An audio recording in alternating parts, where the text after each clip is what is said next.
Hello, listeners. Welcome to Talking Books, in which the Talking Feds gang brings you one-on-one discussions with authors of the latest, most important, and most interesting books in the public sphere. We, all of us, continue to live week in and week out the repercussions of the January 6th attack, and our focus today brings it home in riveting fashion, but also in a way that forces us even, to confront its bigger and ongoing lessons. At the same time, the book braids together two tragedies and crises, one private and one public, as the author confronts the loss of his son that occurred just days before the insurrection. And the author, of course, is Jamie Raskin and his book, the aptly named Unthinkable. Raskin represents Maryland's 8th Congressional District in the U.S. House of Representatives. He's a member of the January 6th Committee. He previously was a state senator in Maryland and for many years a professor of con law at American University's Washington College of Law, where he's produced many scholarly books, but this is his 5th book. Jamie Raskin, thank you so much for joining Talking Books. Harry, what a pleasure to be with you. Thanks for inviting me. All right, so the book's been out a few months now. It's been lavishly, justifiably praised, first on the New York Times bestseller list. We're going to try to cover some of the same, but also some different ground from your other interviews. It's a chronicle of an almost unbearably intense couple months. It's almost unbearably intense to read, so to write and to live through is unfathomable. But as you lead the House impeachment and Senate trial of Donald Trump, while processing, agonizing grief over the death of your son, Tommy. So there are two linchpin events. You begin the book by walking us through your experience of that day, January 6, 2021. And I don't want to ask you to rehearse that, but just 16 months later, I wonder what stands out for you most about the day as you think about it. About January 6th. Yeah. Well, there's certain moments that are indelibly ensconced in my mind. One of them is when a friend of mine in California sent me a text with a picture of the insurrectionist who had gotten into the building brandishing a Confederate battle flag in the statuary hall, which was just, a minute or two from where we sat. And I just was so startled to see that there was somebody who had kind of broken through and was in there and had a Confederate battle flag. And I walked across the aisle to Liz Cheney and I said, "Liz, it looks like we're under new management here." And she just shook her head and she said, "What have they done?" And I'll never forget the sound of people trying to barrel their way into the chamber. That was quite haunting. And then, the speaker and both the Democratic and Republican leaders being escorted out by security. My colleague from Massachusetts, Jim McGovern, took the rostrum and tried to maintain order. The new chaplain, who was just on her 3rd day of work, got up and gave a very beautiful and kind of haunting prayer. And then it was just, it was chaos. And I was very worried about Tabitha and our son-in-law, Hank, who were in the building. Yeah. Hiding in Steny Hoyer's office. And with my chief of staff, they barricaded themselves in, locked the doors, and they were hiding under Steny's desk. So it was a long day when we, finally got out and we heard people, chanting, "Hang Mike Pence, hang Mike Pence," and it was chaos. We were all, we wanted to make sure everybody was safe, and then we were very resolved and determined to beat back the insurrection, subdue the violence, and then get back in and count the electoral college votes. But it was quite a kaleidoscope of images, especially that one with the flag that he's trying to stab an officer with. Congressman, I want to ask you a little bit about family, which figures in so much in the book, not just your children, but your parents as well. So, your mom was a writer, and on your dad's side, it's a clan of sort of political activists and leaders, though he was also a serious musician. When you think about it, do you have a sense of what, as you think of yourself, what each contributed to the person and congressman you are? Well, I think a lot about my maternal grandfather. His name was Samuel Bellman, who was the first Jewish person ever elected to the Minnesota State Legislature, and he was an activist with the Democratic Farm Labor Party. Um, and we used to see him in working as a politician and also as a lawyer, just trying to solve people's problems. And that was very much the image that I had of what a political leader was. It was someone who served other people by trying to solve their problems, and that made a great impact on me. My dad, the Marcus Raskin was, as you say, he was a concert pianist and a musician his entire life, but he was also a political philosopher, and he served in the Yeah. Kennedy administration. Um, and he instilled in all the kids in our family a great sense of responsibility. You might say guilt. I mean, he used to say, when everything looks hopeless, you're the hope. And so we grew up with that sense of responsibility, um, to try to make things better for people. And I've, never really lost that It seems kind as of if inclination. he had a particularly special bond with your son, Tommy. Yeah. Yeah, very much so. I mean, Tommy, read everything that my dad ever wrote, and they were very close. And he taught Tommy how to play piano, and Tommy was a really gifted, jazz and blues pianist, who, like me, never learned how to read music, and yet he Yeah. was really good, and just a joy to hear him play. But um, Tommy was somebody who had very strong anti-authoritarian sentiments. I tell the story in the book of walking him to school one day, and there was a boy in his class who had been suspended for writing, I think, some bad words on the board. And he was the boy was returning to school with his mom across the street, and I said, look, there's Jimmy. They let him out of jail. And Tommy said, no, they let him back into jail. Yeah. So he, like my dad, was always a great skeptic of authority and power, which was just one of his many charming qualities. And Well, he and there's one other thing that comes through there in a subtle way, but it's, on the one hand, he has this almost saintly quality of profound concern for all sentient things, down to being, as you are, a vegan, and earnest, uber earnest in a way. On the other, he comes across as funny as hell, Yeah. and it's kind of the life of the Raskin party, which, by the way, is quite a party there in Tacoma Park, if I can say. It seems like a really vibrant and happy place. Tell us a little bit about his sense of humor, which you wouldn't necessarily associate with such a, serious and idealistic young man. Yeah, Tommy was an absolute riot. He was a great mimic. He could do all the presidents. He could do all of the comedians. He loved Ali G, and in fact, that was uh, Yeah.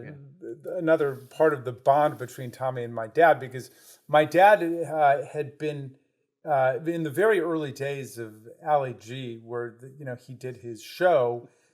They tried to punk my dad. They'd invited a bunch of Right. think tank nerds on to talk about the right to vote, and so the premise of it was Ali G's proposal. Well, what about allowing people to vote when they enter puberty?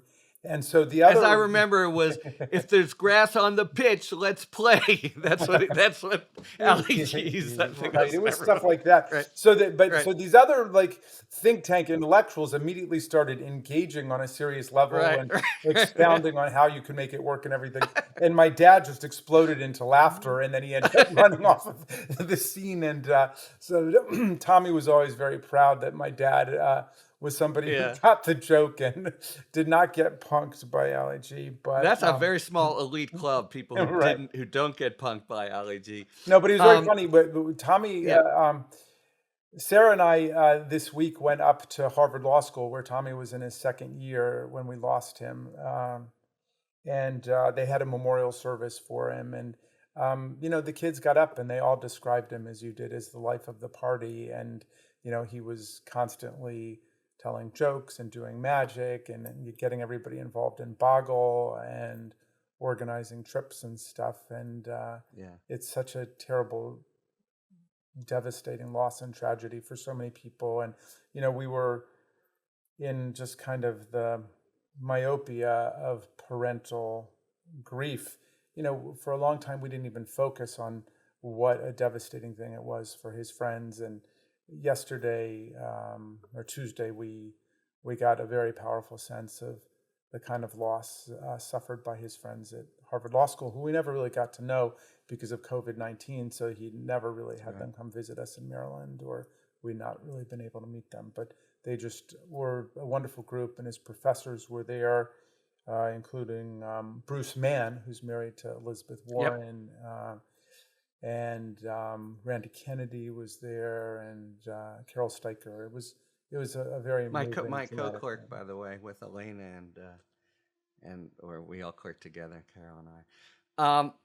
Yeah, and you say in the book how the thousands of letters of just testimonial for Tommy and concern for you and Sarah actually motivate you to write the book. The book is subtle, I'd say, for there's sort of shifting protagonists. Sometimes it feels like Trump's the center of the story, sometimes you, sometimes the American people, but definitely sometimes Tommy. You talk about sort of carrying him around in your chest, and the reader comes to understand that Tommy plays this almost, mystical role in your work as impeachment manager. And it's very much not what one might think or expect, as if you're the work is the solace to which you turn to put his death out of your mind. It's rather as if he becomes somehow this positive force of ideas and ethics and strategy.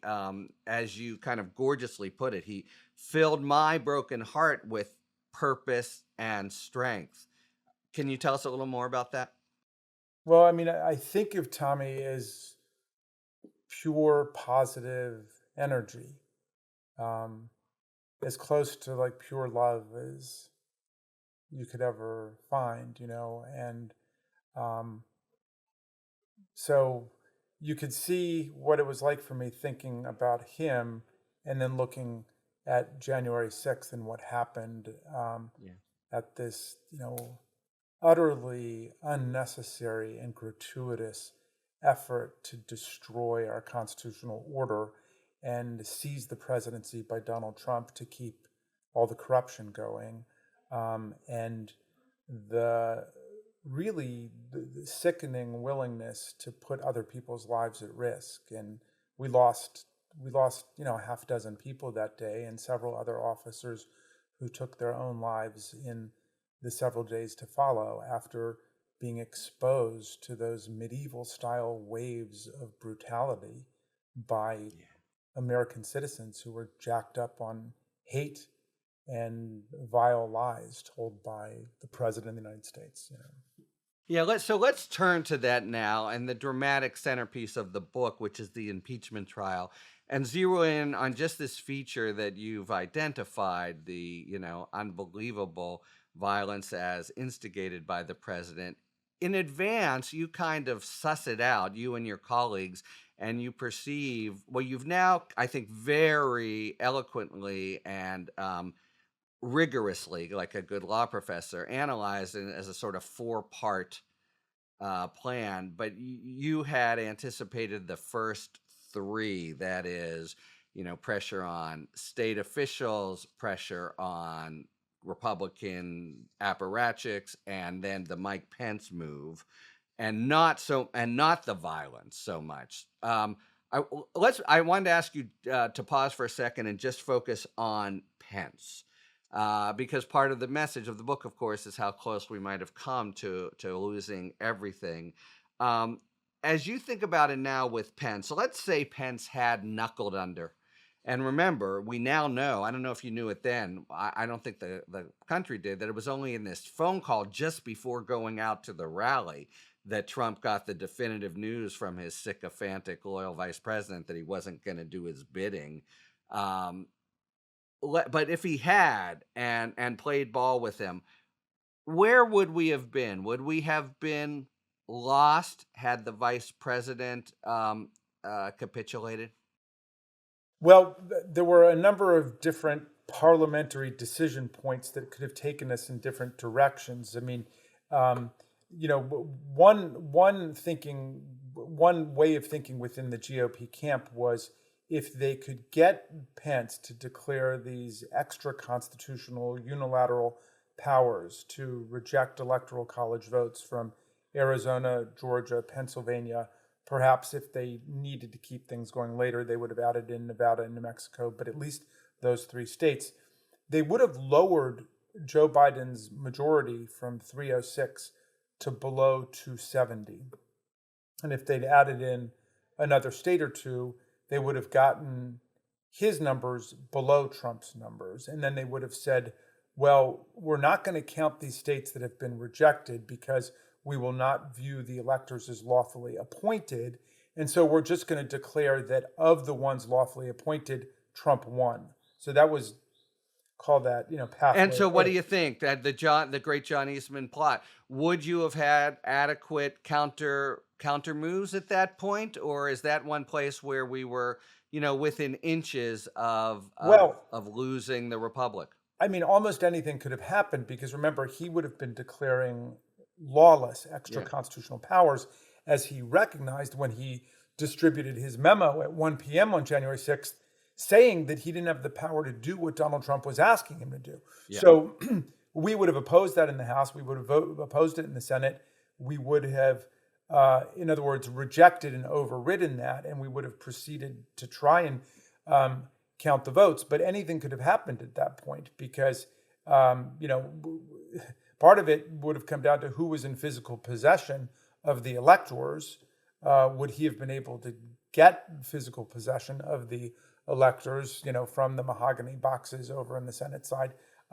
Would they have declared martial law? And that, of course, is what former National Security Advisor Michael Flynn had been urging him to do, to invoke the Insurrection Act and declare martial law and, just dismiss the whole proceeding. It's also possible that Pence would have said, not that Trump had won it, but he was returning these electoral college votes, bringing the total of votes below 270 for both sides. So no one would have had a majority. And at that point, and this is something that Trump had been talking about in public at several different moments, at that point, under the 12th Amendment, the whole contest would have shifted over to the House of Representatives for a so-called contingent election.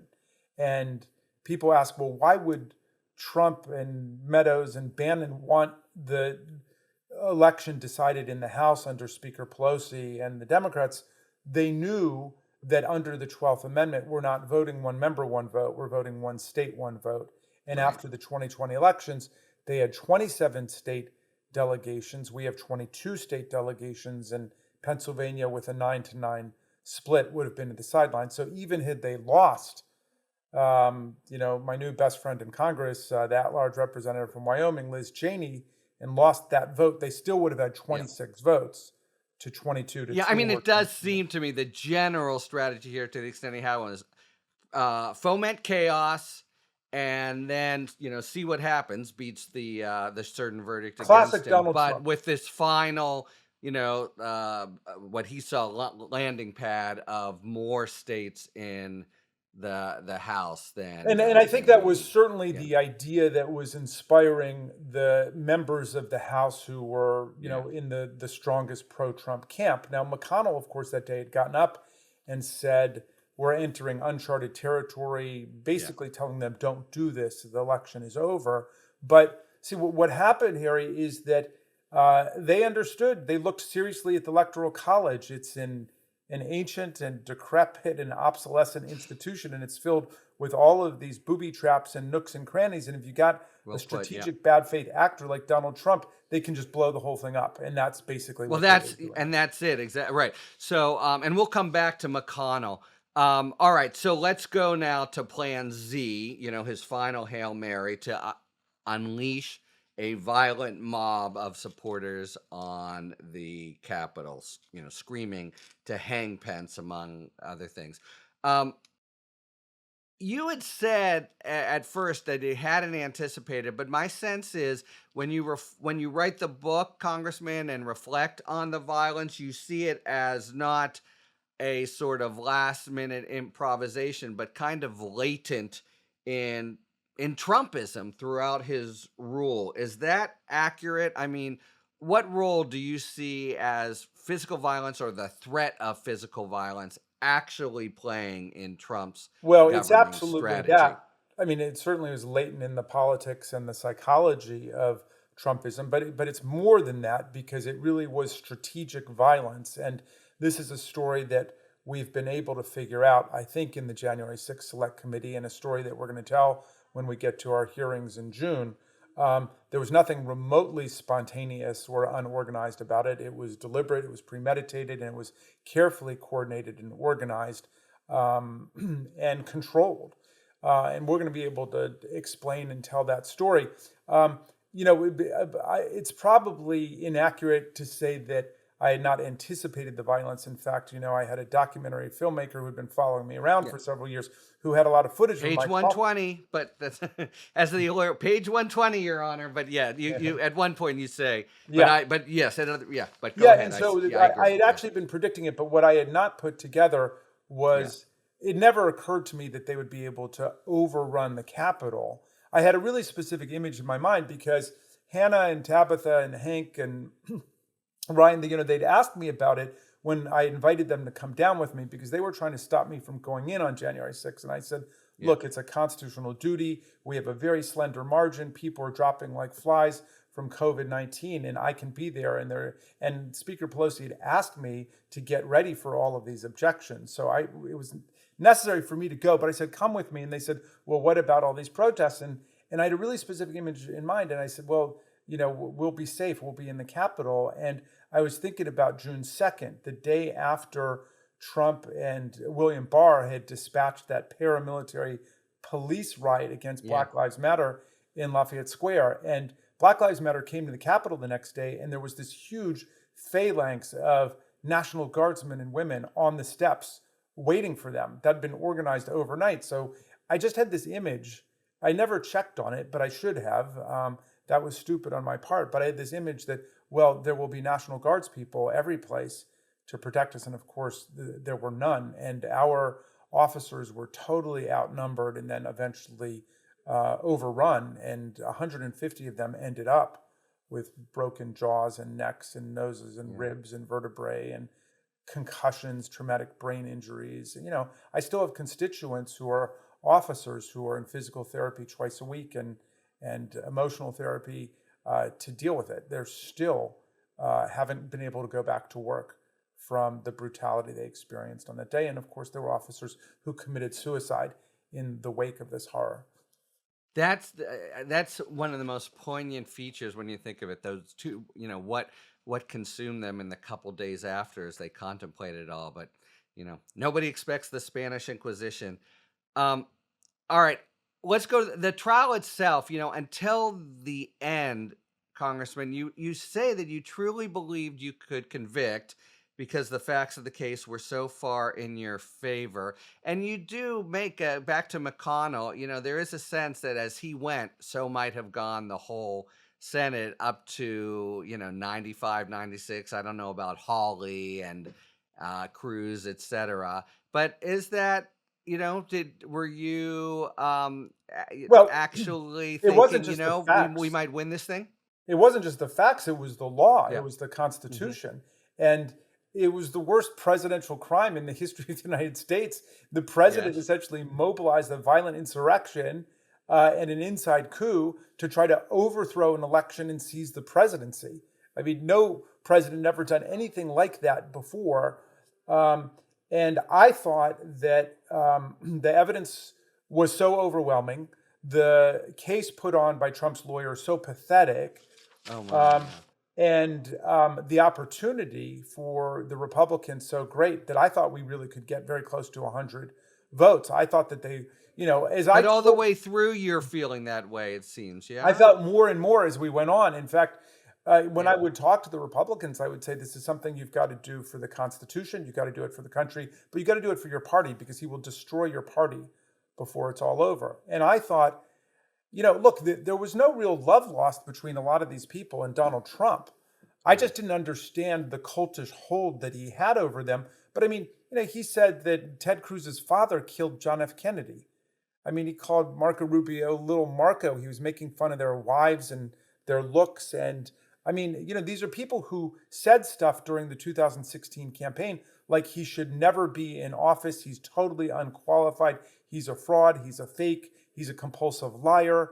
I mean, I have a notebook filled with the stuff that they said about him. So I thought they've got an opportunity just by fulfilling their oaths of office, just by defending us against enemies, foreign and domestic, and by rendering impartial justice, which means nonpartisan justice. Just by doing that, they could get rid of him. And I thought that they would. And I thought this would be a moment for the Republican Party to try to make a clean break of it. But instead, now they're soaked in the poison and toxicity of Trumpism. Yeah, I want to draw that back to the violence part we were just talking about. I mean, it's almost like a game theory problem or whatever. If they, as you aptly put, if they could have voted by secret ballot, but without to have to declare yourself. I mean, we saw in Ohio yesterday. We can argue about whether it shows his power, but the candidate Trump endorses wins. I mean, the question is this: what is different about Trump and Trumpism from other strong Republican leaders that has brought us to this sorry pass, where the one party is absolutely wedded not just to savagery and viciousness, but dishonesty? Is it the ultimate? Does it connect at all to his ultimate ability to marshal physical violence and be able to call on a rabid base? Are we not at a sort of different place from other polarized times in the nation's history, with the possible exception of the Civil War? And if so, what is it about Trumpism that is different, more toxic, more existentially challenging from other, times of strong polarization?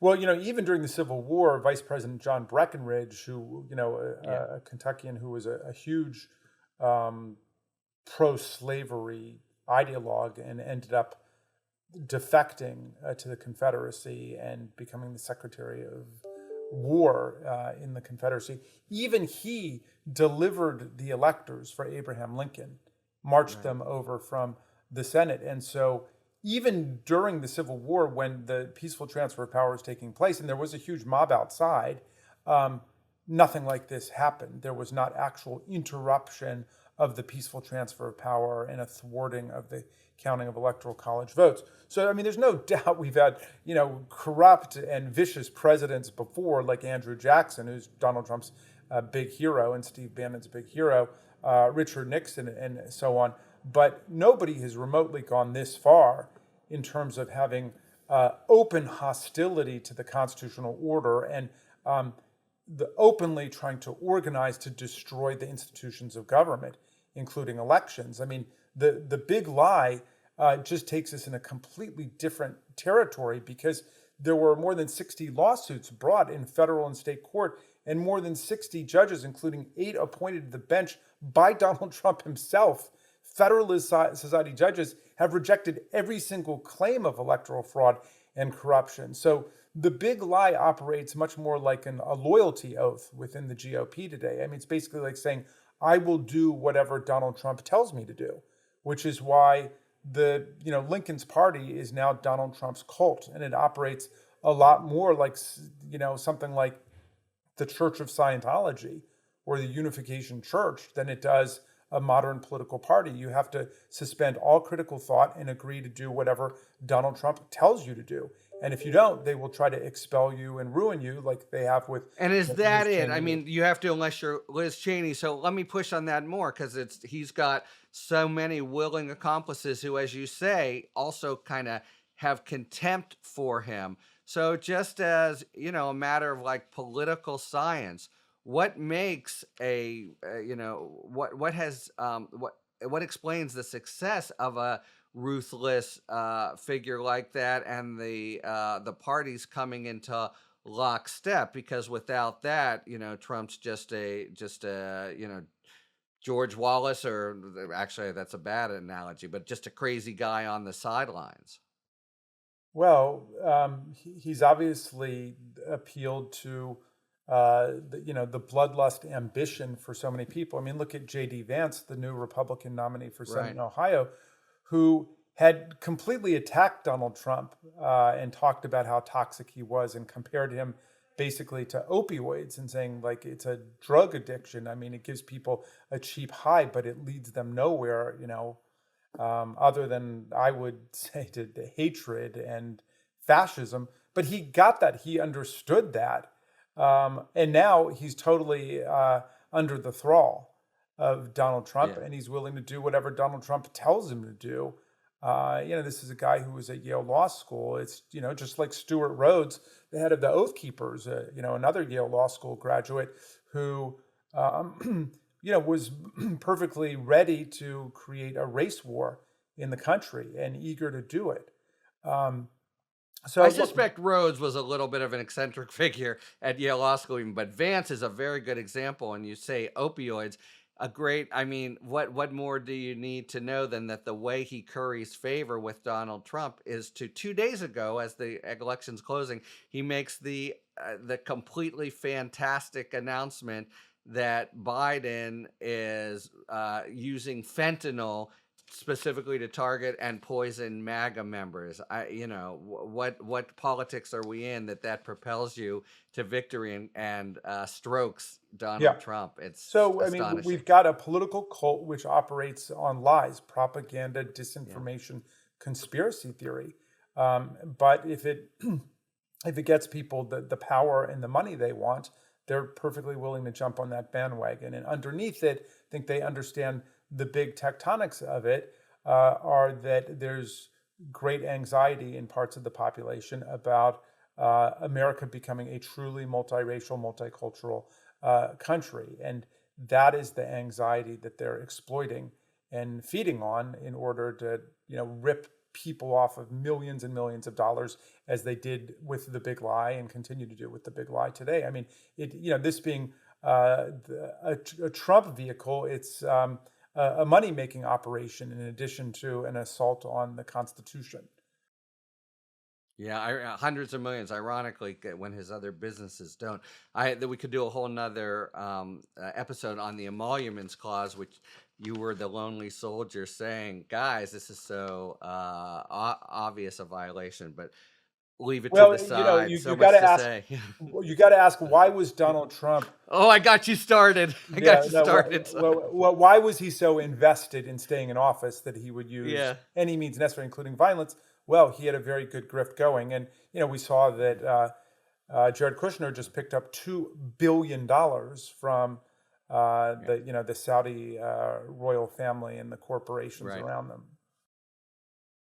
All right. So a little bit of a retrospective final look at the impeachment itself. So there's many times in the book where it's very clear and dramatic that the stakes seem, existential. There's lots of it's our final chance and now or never, etc.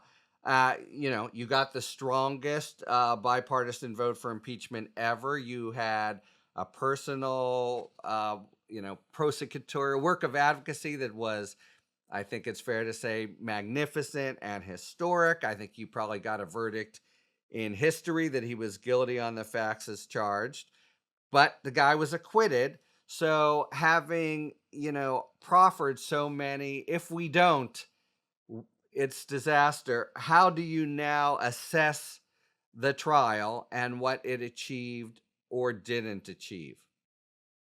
Well, thank you for what you said, Harry. I mean, I do believe that we convicted him in the court of public opinion. I do believe we convicted him in the eyes of the world, and I think we convicted him in the eyes of history. And we did get, as you say, the most sweeping bipartisan vote to convict a president in the Senate in U.S. history, and no president's ever been convicted in the Senate, which speaks to the hold that partisanship has over Congress as an institution. I mean, the framers, I think, wrongly predicted that members of Congress would identify principally with their branch of government against another branch of government as opposed to their political party, which is a lot of what we've seen. Having said that, we got 10 Republicans to join us in impeaching in the House, and he was impeached. And we got 7 Republicans from all over the country, New England, Mid-Atlantic, the South, the Midwest, the West, Alaska, in the Senate to vote to convict. And so we have concurrent, robust, bipartisan, bicameral majorities declaring, I would say, as a legislative and constitutional fact that Donald Trump incited a violent insurrection. But we did not make it to 2/3. We did not make it to 67. If we'd had 10 more Republicans, we would have. So he beat the constitutional spread. He escapes Houdini-like, as he always does, the grasp of justice. So we'll see how long that lasts. I know it's infuriating and maddening to people. It's infuriating and maddening to me. And, I still will spend some nights tossing and turning, thinking about things we might have done differently. I talk in the book about how I wish I had pressed harder to change the seating arrangements so that there would not be partisan seating. We would do alphabetical seating, and but neither side really wanted to do that. They were shaken up by January 6th. They love their desk and their chairs. It's got their name on it, and the QAnon shaman had been rifling through their stuff just a few weeks before, and they didn't want to be separated. But I wanted to make the point that this is not a partisan exercise. If you take an oath of office, to render impartial justice, you got to do that. I mean, who ever heard of a jury in a criminal case sitting according to party lines? It just doesn't make any sense. So that was one. And the other was the idea of a secret ballot. That might have been more difficult to enforce anyway, since I think so. Right. I think that is spoken publicly. Problematic. Yeah. This is just one guy's view, but I think the fact that they were able, after the Senate, as a court, it's both a judge and jury, holds 56-44 that 57-43. No. Holds 50 that the they have jurisdiction. It's perfectly proper to impeach a former president. That McConnell and everyone would simply ignore that ruling, which had been made authoritatively as authority existed. To me, that meant there was, which is why I was kind of quixotic. It's the most infamous act of jury nullification in American history, right? Because we had decided on day one, as you say, Harry, on a 56-44 vote, that the Senate had jurisdiction to try a former president. And again, the legal authority is overwhelmingly on our side there. I mean, we proved more than 2 centuries of precedent, going back to the very first impeachment trial in U.S. history. So, in the court, in the then they could just ignore it at the end. That was and those were the rules of the game. Well, if you look at McConnell's speech after the after the Senate voted, did that surprise you? By the way, did you see that coming? It was like the speech of a juror voting to convict. I just thought from his body language, his facial expressions, and that of his chief of staff who was sitting with him, I thought that he was going to vote to convict. And when you listen to his speech that he made afterwards, it's a fascinating thing because the first 80% of it make it sound like he is voting to convict. And I think he had written a speech about conviction. And then he pulled the rug out from under his own convictions at the end, where he just said, "Oh, but we didn't have jurisdiction, so there's nothing we could do." But he said that Donald Trump is ethically and morally and practically responsible for everything that happened. I mean, and he basically said that the impeachment managers had proven our case, but then he went back to that discredited legal argument, which is why I say that to the extent that there were at least 10 other senators who went with him on that argument, we would have won. In fact, we kind of won if you add the two groups together. But it really ends up being an act of jury nullification against the law. I agree. I mean, it wasn't just discredited; it was actually defeated by the court. You know, you can have different. Of course, it's part political, part legal, but the Senate had so held, but they felt they were able to say, well, we're not bound by that. Um, a quick aside. So you mentioned partisanship just now. You have a very robust defense of partisanship in the book. You see it as sort of an engine of politics. That you have no beef with it generally, but plainly, something has gone awry, and we're outside of the framework of normal partisanship and its role. Well, it's a question of understanding its proper role, and that's why I Yeah. say two cheers for partisanship. I mean, most Right. Well most put. Yeah. politicians live completely double lives with respect to partisanship. I mean, they spend all day in their partisan caucuses. They're always trying to advance the party's views and the party's strategic position, but then they get on the floor and they denounce partisanship, either in the abstract or in the other side. And it's just a phony way of proceeding. I think it would be better to be intellectually honest about it and say, look, political parties are an authentic reflection of people's views and speech and political goals in a democratic society. There's an easy way to get rid of partisanship in parties. You move to a one-party state. You move to an authoritarian dictatorship, and then there's no partisanship. If there is, they throw them in jail, the way Vladimir Putin is throwing people in jail for disagreeing with him. So in that sense, the First Amendment is the oxygen for partisanship, and that's a good thing. And parties play a good role. They articulate agendas, they explain issues and problems to people, they help to educate voters, they mobilize people, they create a sense of community, and then after the election's over, they try to translate the will of the people into a real legislative agenda. But, and here's the thing,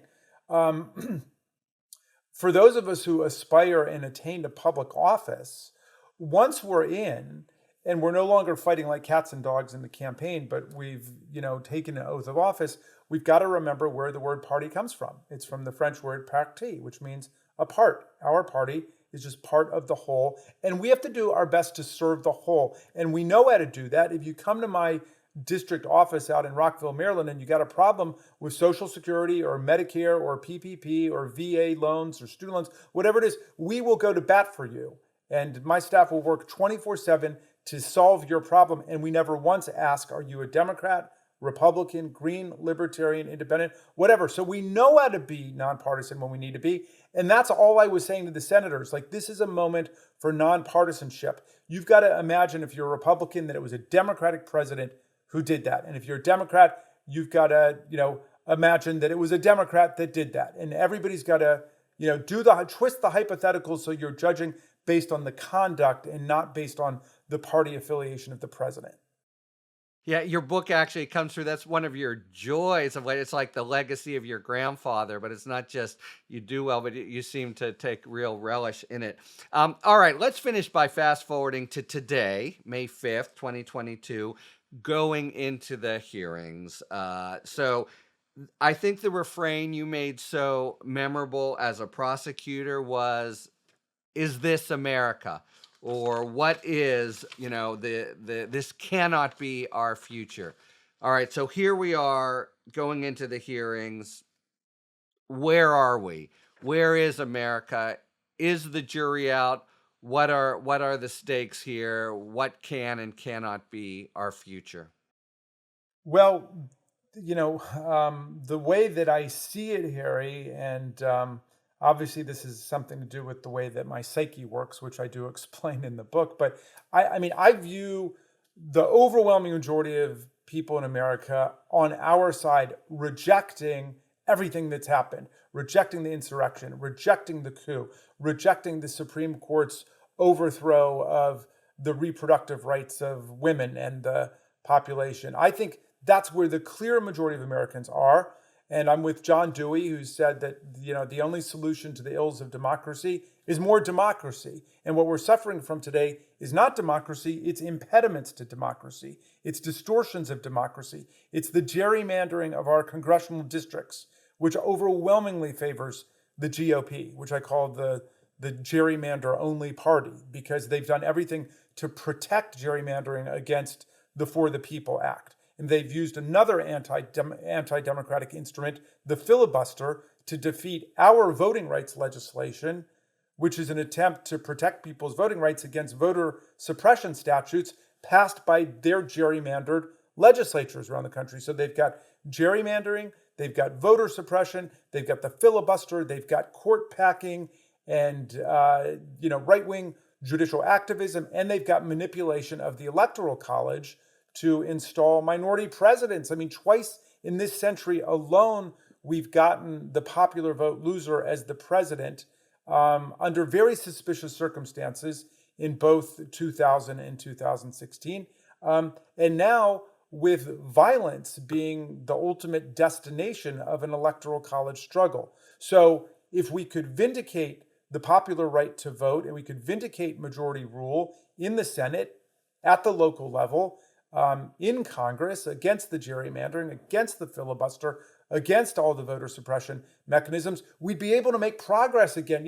Tocqueville said that in America, democracy is either shrinking, shriveling away, or it's growing. And we got to get back on the growth track. And that means statehood for Washington, D.C. It means statehood for Puerto Rico. It means a constitutional right to vote. It means the John Lewis Voting Rights Act. It means the For the People Act. We've got to get back on the growth track. But there's this matrix of GOP anti-democracy practices and laws that somehow we need to overthrow. The book is Unthinkable. It's on top of everything else, and it's very important subject matter. It's a riveting read. Congressman Jamie Raskin, thanks so much for talking to us about it on Talking Books today. A great pleasure to be with you, Harry. All best.